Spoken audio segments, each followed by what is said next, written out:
Welcome to Changing the Conversation. This podcast explores the mix of diversity, culture and tech innovations in our industry. Join us as we sit down with trailblazers, thought leaders and innovators who are reshaping the landscape of insurance, bringing you stories that redefine the narrative. We are your guide to the evolving landscape of insurance. This is Changing the Conversation, brought to you by Mackay. Hello, Sam. Thank you very much for joining me on Changing the Conversation. We've spoken before on the Insurance Brokers podcast, so I'm really excited to have you on board again. How are you? I'm good, and thank you for having me. It's always a pleasure, never a pain, and I'm excited for the chat. I'm always astounded and really grateful that you can fit me into your incredibly busy diary and flights to and from Australia and all BBC and other things that you're doing. So thank you. You know what? It's funny because people often say to me, Jesus, you're busy. And like, how do you juggle all of this different stuff? But the reality is, I don't think I'm any busier than anybody else. I just probably choose to keep a high level of variety in the stuff that I do. And, you know, I'm an oversharer, so people get to see the stuff that I do on a general basis. And so it looks like I never have any time and I'm running all around the place. But I'm actually I'm quite selfish with my schedule. I do make sure that I've got time to just kind of get my head together. I don't cram everything in the way that people probably think. Well, I'm also a chronic oversharer, as we've just discovered, but I do tend to cram. So I always take something away from our conversations about different mentalities, protecting that space for yourself to think. And mine is my dog walk, but often I end up doing work on the dog walk. So today's lesson will be to just walk.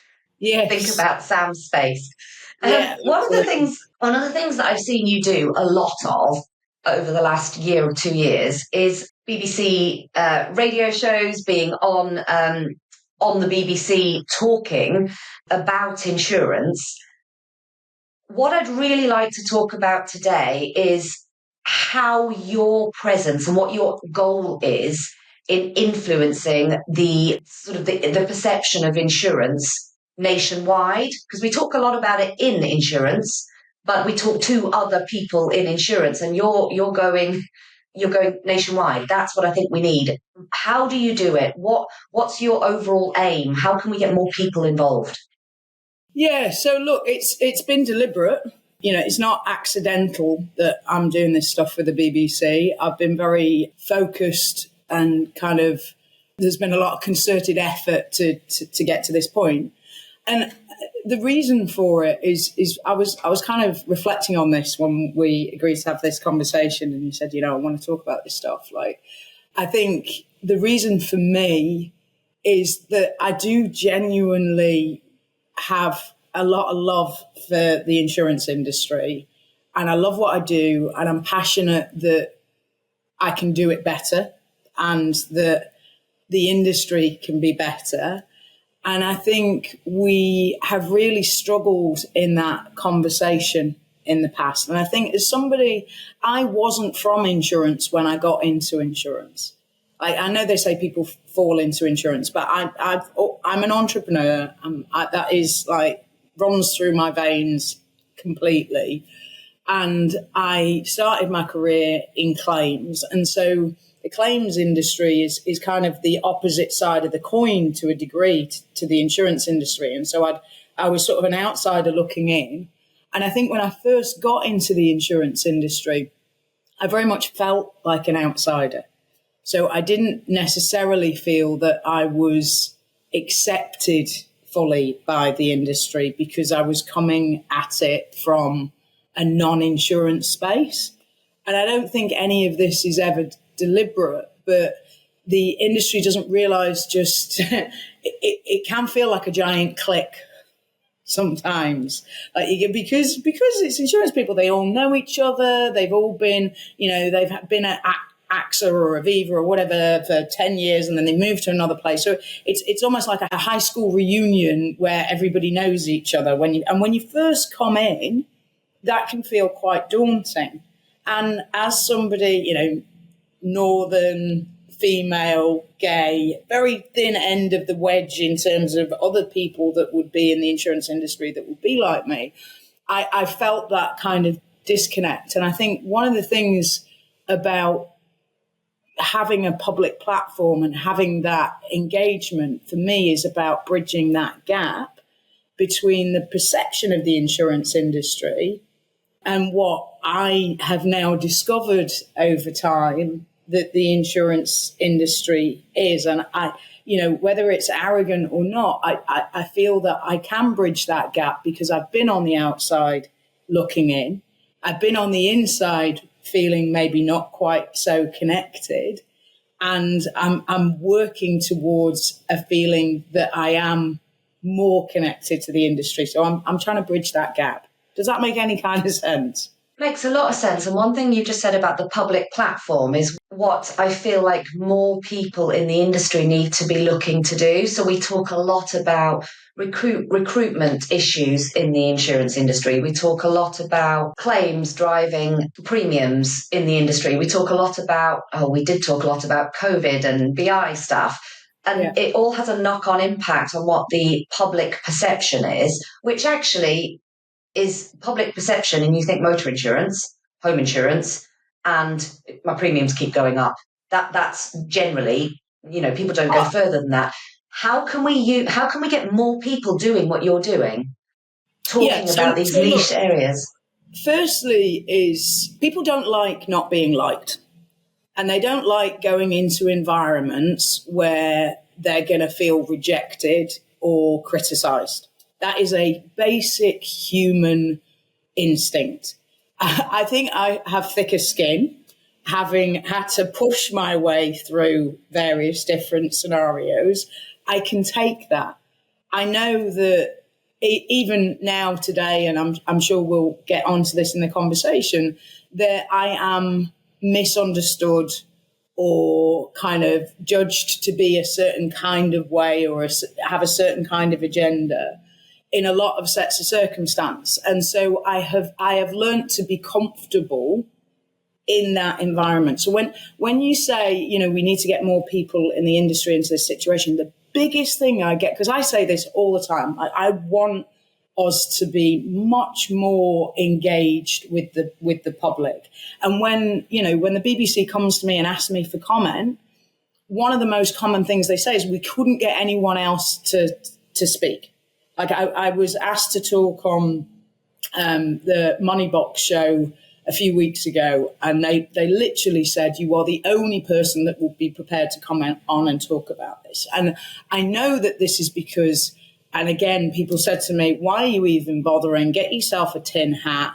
Like, you're going to take a load of stick for this. And I said, I know. And it's okay, because you can't sit in a position, if you're life is full of difficult relationships that we're trying to bridge. And you cannot bridge that relationship without accepting that the other person has feelings. And sometimes those feelings may make you feel uncomfortable. So do I like going on television knowing that people are going to go, those horrible insurers, that I'm going to take personal stick for my own brand and mistakes that we've made and, things that may not make sense to the general public? Of course, that's uncomfortable. But what I'm prepared to accept in that set of circumstances is that we won't get to any level of even remote understanding between us and the general public until we face that pain. And so what I think we do as an industry far too much is jump straight into the justification. But you see, the reason that your premiums have gone up is because of this, and this. And we have to take a step back and start from, I understand why you're frustrated. I understand why you're angry that your insurance premiums have gone up and why you feel that the industry is not doing the best job. We've got to own that because we're not.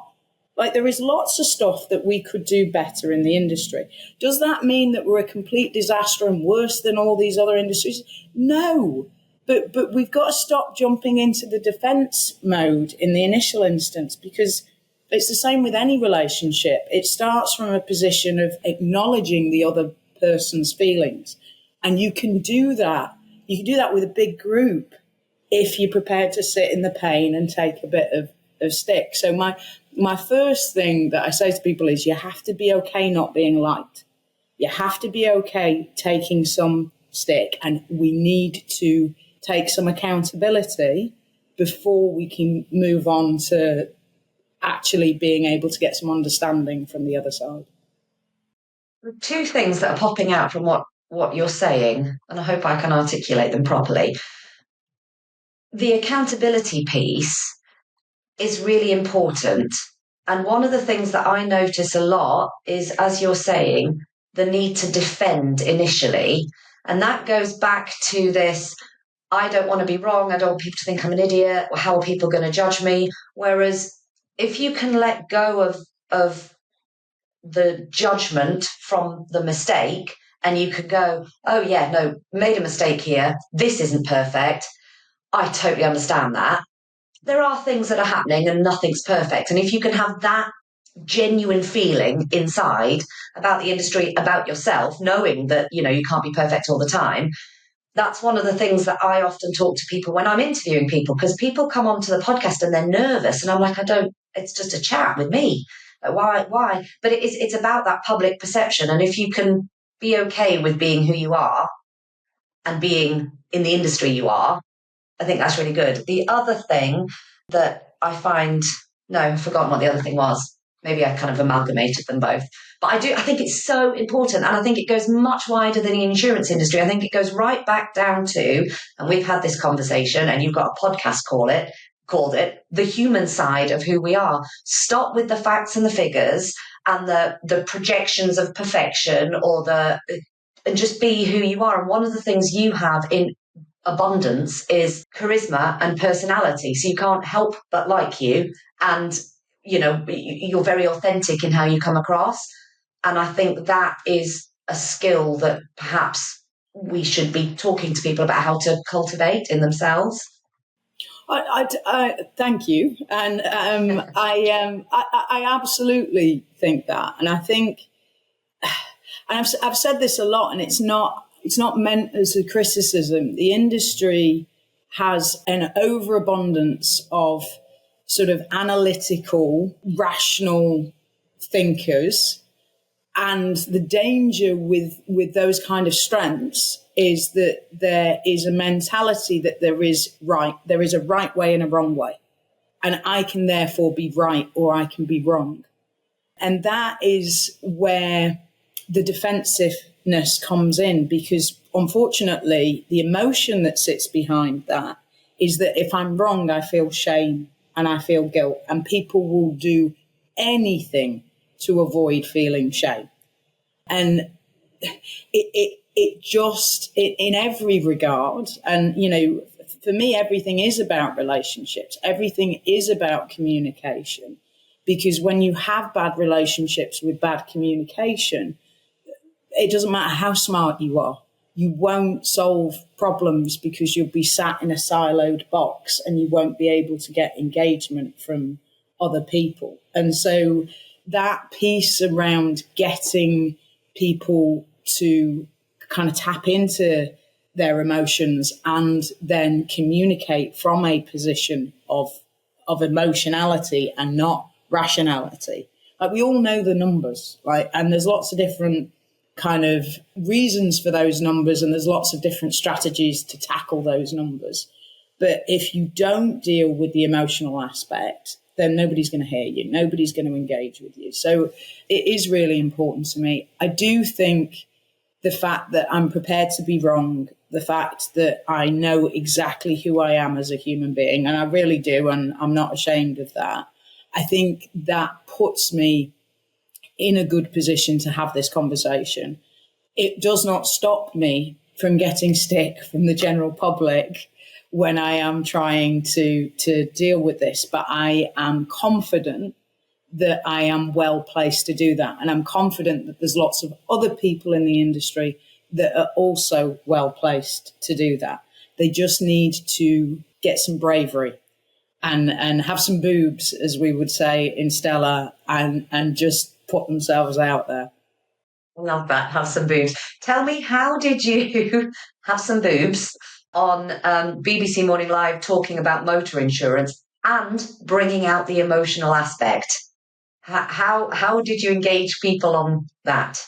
For those Yeah, that didn't so see. look, I was chatting to a mate yesterday and he said, you were so relaxed on that interview. And I said, do you know how many years it's taken me to get that relaxed on live TV? I was really glad because they have, I can officially announce I have a contract with the BBC now, which is super exciting for me and something that I really enjoy doing. I've been co-hosting a show called Toast, which is analysing the reasons that businesses fail. And I've just been asked to present a new show, which we'll be announcing soon, which is a big step for me, which is on the Incredible. next iteration of everyday products. So next iteration of the television, for instance. Wow. And so super excited about that. Morning Live have adopted me as their insurance expert, which I take very seriously because obviously it's a big audience. But that means they are sometimes asking me to talk about insurance products that I haven't had experience with. So I then get double stick in terms of I get the general public teasing me, and I get people that know me within the industry going, really, Sam? Pet insurance?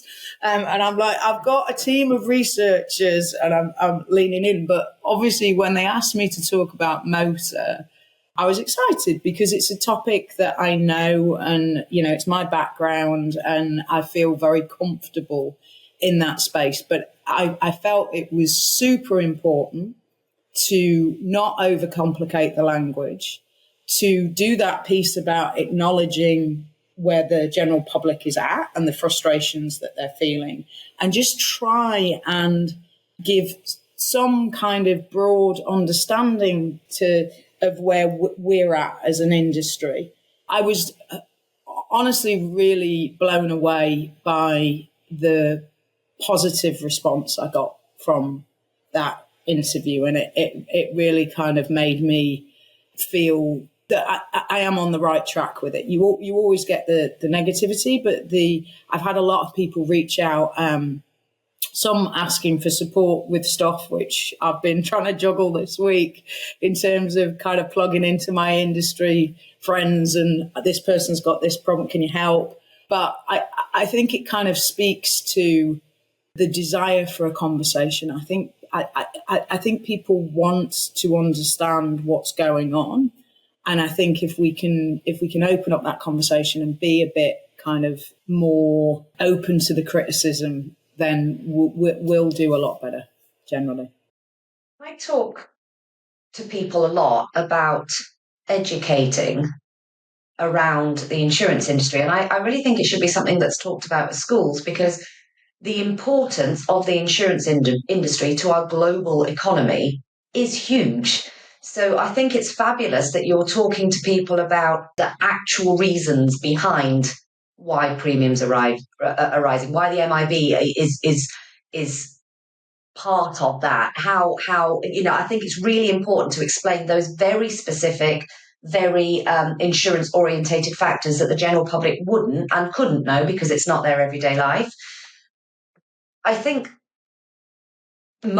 starting with motor was brilliant because it's something that everybody can relate to, or like most people can relate to, motor insurance, because we've all got to get it and it's always rising. Is there a piece that we should be bringing people in to talk about business insurance or pet insurance, which I know is a thing that's currently under conversation in our wider group?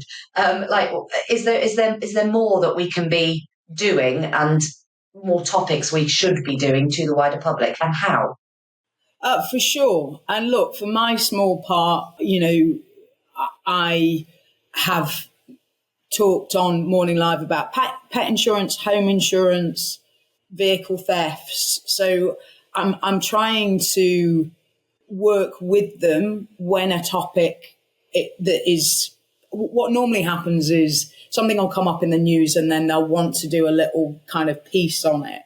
I think we do have a big job to do to make insurance a bit more fun and sexy and interesting, like despite the fact that it is in so many different areas, it has a really negative association with it. So, and we're not coming together enough as an industry to go, okay, how do we tackle that? Do we start going into schools and kind of creating that sort of excitement for the future generations to be engaged? And, you know, for my part, I try and look at different fun things that I can do that drag us into a space that we wouldn't normally be into. So for instance, Stella in Australia, I've just done a partnership. There's a show called Married at First Sight, and it's got huge viewing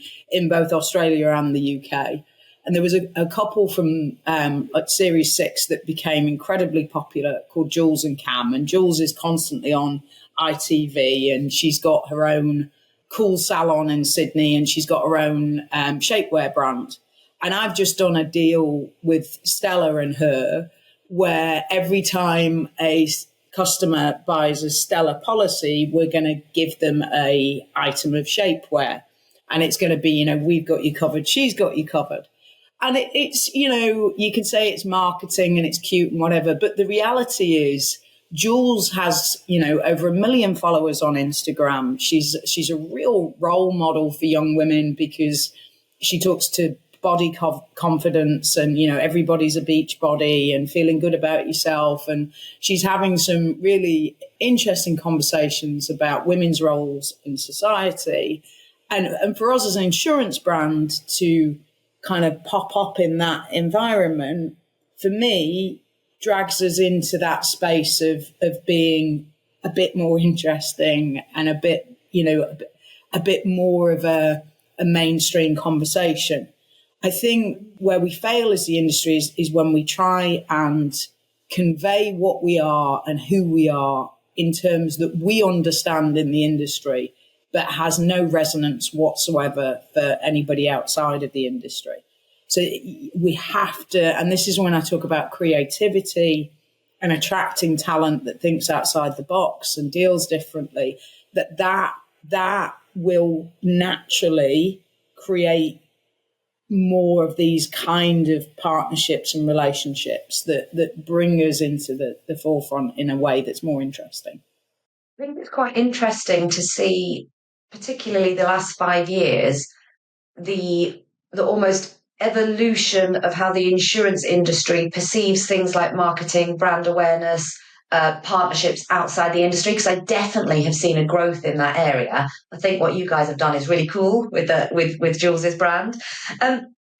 Question, which is flitting back to our previous conversation, if you don't mind me asking, worst critique or criticism or thing that you've had after a BBC thing that's made you go, whoa, dudes, no thank you? Was probably because what happens when you go on these platforms is people will Google you, find snippets of information, push stuff together, and then come up with this assumption. And one guy came back with, who does this millionaire lesbian who lives in California think that she is, talking about what's going on in the UK? So he'd read some article about when I lived in Beverly Hills, kind of put it together, decided to, you know, make my sexuality a focal point and kind of come in hot. You know what? So what? He's a tosser. Like there are people in the world that are gonna make those decisions. I can live with that. It probably hurts more when you know, because I think, or I like to think, and perhaps I'm delusional, but like I get a lot of love.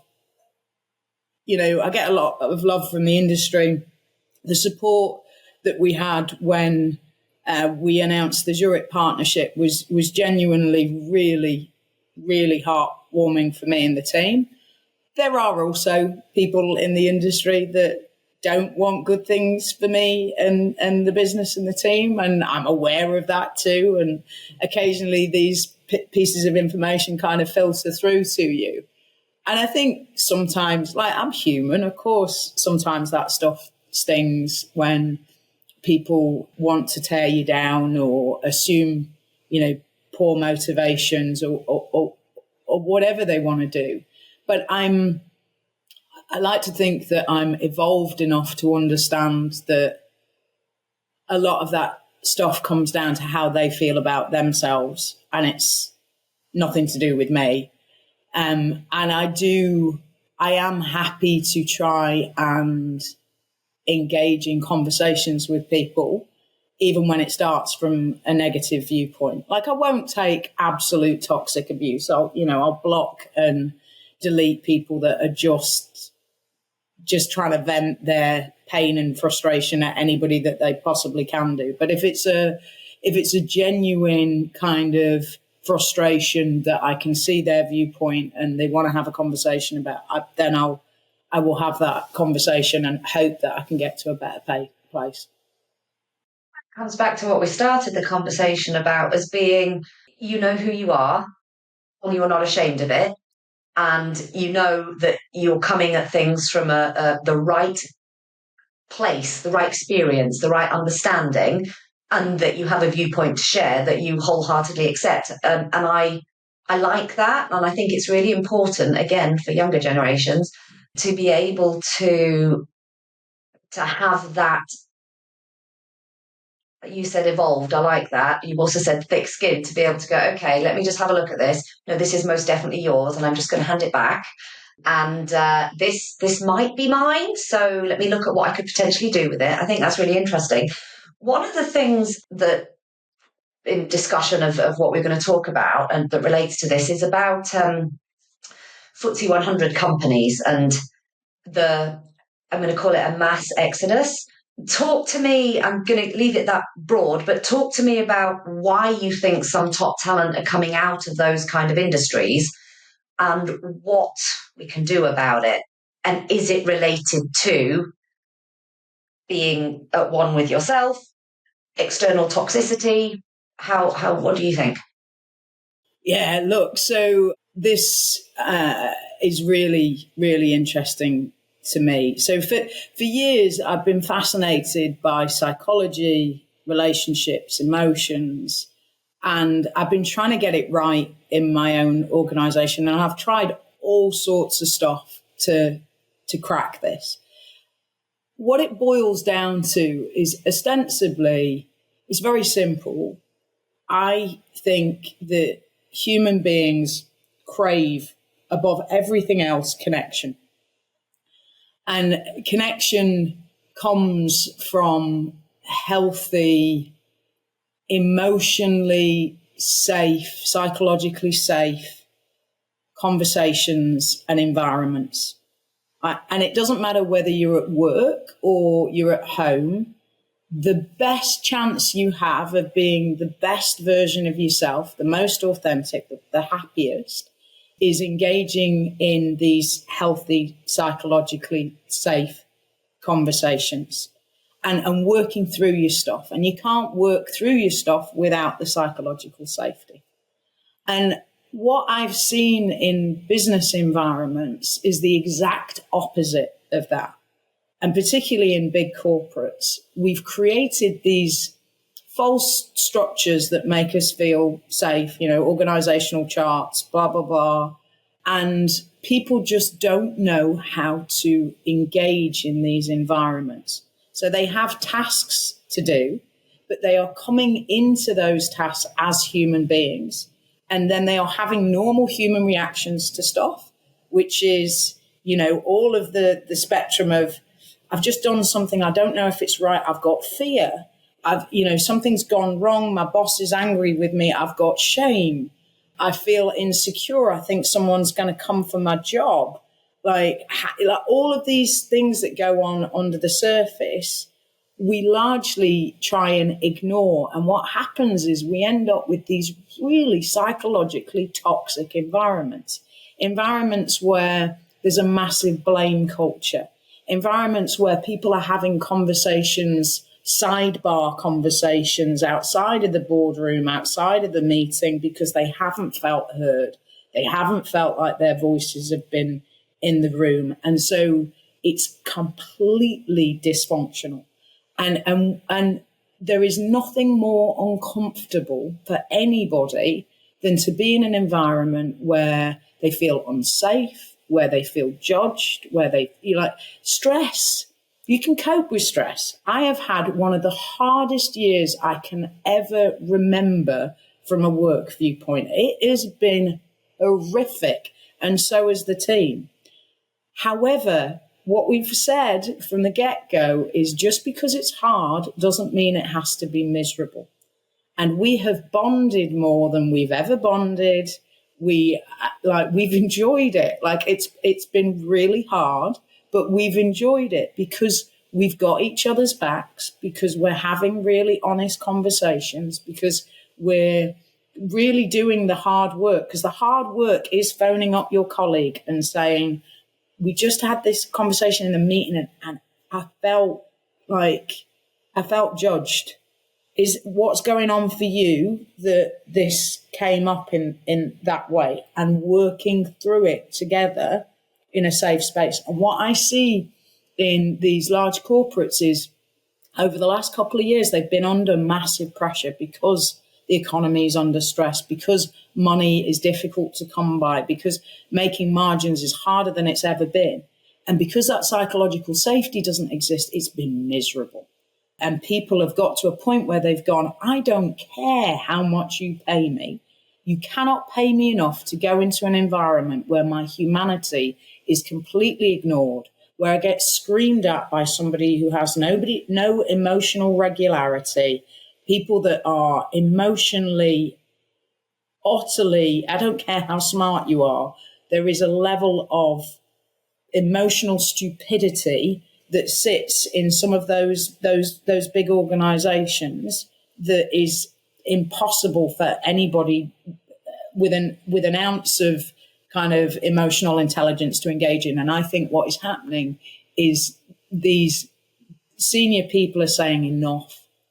I do not want this. And this is really interesting for me, because if you look at the next generation that's coming up, we call them snowflakes and blah, blah, blah. And there are issues there too, which, that we can absolutely explore. But the reality is that the organizations of the future are going to have to double down on this emotional intelligence and creating these psychologically safe environments, because people just won't, they'll just choose not to engage and go down that route if they don't. This is like wandering quite far into psychological territory, but I, like you, have quite a good interest and probably should have gone down the psychology degree level rather than the law degree level. I read a book and I was just trying to see if I could remember what the book was called, and I can't, but it was an interesting book and it was talking about how societies have evolved, and it's looking at societies from cavemen, from villages to tribes, to the working environment, and how naturally structured we are. What was that? Is it Sapiens? No, it's not, although I have read that too. I want to find the book, but I can't remember what it is, and I listened to it on Audible. But it was talking about certain genetic and evolutionary factors in terms of tribes. So you have a tribe, people that are like you, and you have a natural distrust of people that are not like you. And that's fundamental, basic. And then you have hierarchies, which are accepted, and self hierarchies, which are not accepted. And it's all to do with the structure of how your village or your tribe or your clansman or whatever it might be. I sometimes feel like when we're looking at societies and the dysfunction that I can see happening from my children all the way through to some big corporate environments, and some experience I've had myself, is that we are not really looking at the evolutionary need behind it. We're just masking it by going, no, we just have to be this particular way. So everybody do it. So everybody's doing what they think they should. There comes the tick box exercise without really looking at what's underneath it, without really looking at how human beings deal with shame or demotion and I think we miss that. You can't just put a plaster on and pretend that we're not a tribal species that really need social environments. And we seem to have done that a little bit. And I think that is a fundamental problem. Totally agree. And we're a lot simpler in some respects than people want to acknowledge. And actually, when you acknowledge how little we have actually evolved, one of the funniest things I read was like top CEOs of large corporates tend to be men who are over a certain height and size. And there was this whole study on it, and it's because basically we are shaved chimps, and chimps follow the biggest, noisiest ape. And, Trump is a great example of that. And, until we see ourselves like in all of our embarrassing glory, we can't actually then deal with what we're dealing with, because sometimes the stuff that we do is not rational, makes no sense whatsoever, is being driven by some prehistoric kind of biological need, and you can't just ignore that. You can't just mask it, because it will always come out in other ways. But one of the things that I have found over and over again is no matter what the problem is, no matter what you're dealing with, honest, regular, intense communication will always help. So what you have this thing that when you're under stress and you've got lots of stuff going on, that's when most teams have less contact, less communication. Everybody goes off into their silos and kind of just, I'm doing this task and I'm going. And that's the exact opposite of what should be happening.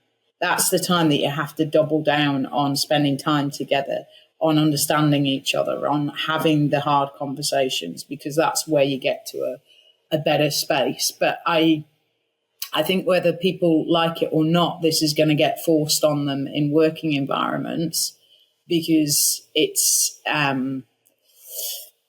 just the way that society is going. People are less tolerant of repressing those needs and desires, and we haven't worked out a way to kind of bring out the best in a corporate or business environment, and we have to do that.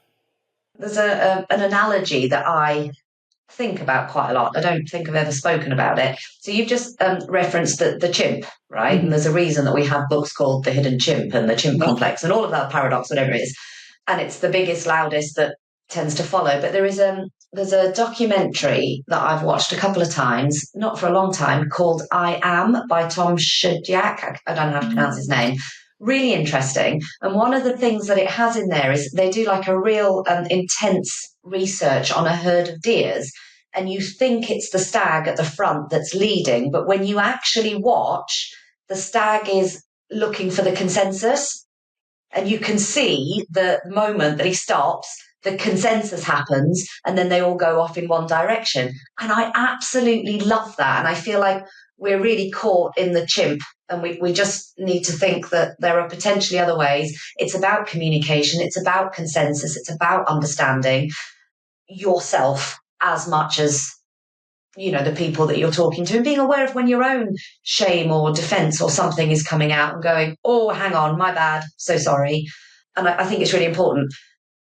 With everything we've spoken about, which is a really quite wide variety of stuff, how do you see your vision for the future of insurance? And I'm not talking about InsurTech and all of the technology that's coming up. I'm talking about the people, the general perception and how we change it. What do you see the next 5 years bringing? And how are you playing a role in that? Yeah, well, look, what do I want? what am I striving towards for the industry? I've said all along, what we have is magic. The ability to bring large groups of people together to put money into a pot so that we can help the most vulnerable is one of the most noble, decent, wonderful things that we could do for the world. And we have all of these structures and mechanisms to be able to deploy that. So that, like, great. That is wonderful. That is fabulous. That's where we should be. For me, and if I look, obviously my background and my understanding so far has been very much in motor insurance. And the thing I don't like about motor insurance, and I've been very vocal about it, is that I think we discriminate against large groups of people in our effort to underwrite and make a profitable business out of that concept, because we're using racing factors that are often unintentionally discriminatory. What I want is to create an industry in which the relationship is as fair as it can be between us, which says, I'm going to bring the whole collective power of this group to offer a safety net to you as an individual. But you need to do your part too. You need to be accountable and responsible for your side of the coin. And so I'm going to work really hard to make sure that I can offer you a rating structure that's based on your behaviors, not on stuff that's outside of your control. And that's where I talk about telematics being something that I want to be able to rate you just on the way you drive, because you have control over that.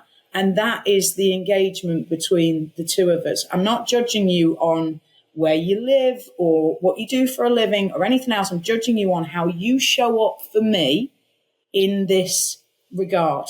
And I'm going to plug all this stuff in behind you, but you got to do your bit.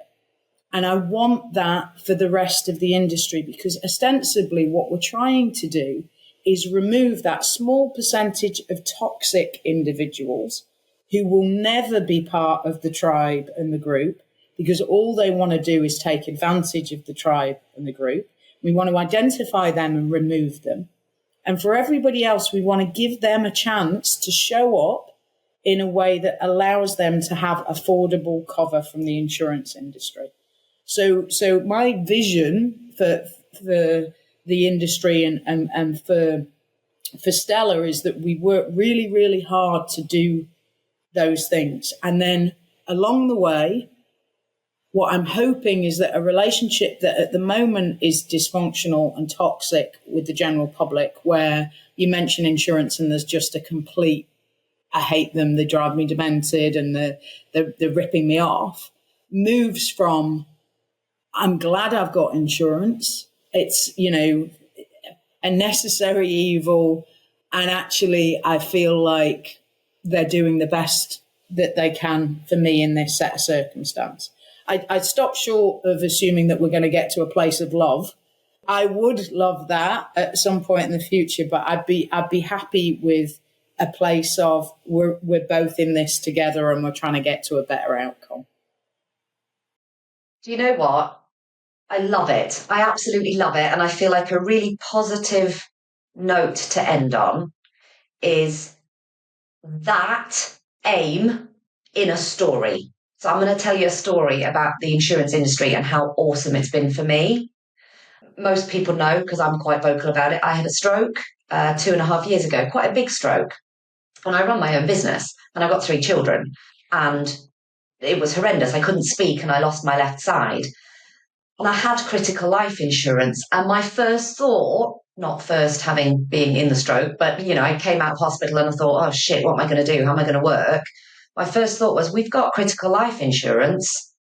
Oh, they're never going to pay out for this because I'm not dribbling. I might be struggling with speech and I can't quite use my left side very well, but I will get better. So never going to pay out. From having the stroke to the money in my bank was about 8 weeks. Going through all of the doctor stuff, getting all of the things. And I remember thinking, That is why I had critical life insurance. That is why insurance exists. And I'm so intensely grateful to the industry for that. And I always think about that because it's not what people would assume would happen, but it did. And it was amazing. So we're going to get to where your vision is, and we're going to get to it across all classes, I'm sure, because the stories are out there that do exist where it is working as it should. I totally agree. There is lots and lots that the industry should be very proud of. Like, they just need to probably communicate these kind of stories a bit more publicly and kind of get everybody engaged in the conversation, which is what you're doing by changing the conversation. Changing the conversation. That's exactly the aim. That's great. So what I think is people should get in touch with the BBC and with Sam and get their stories out there about how awesome the insurance industry is, or what parts of the insurance industry we're working towards changing and why.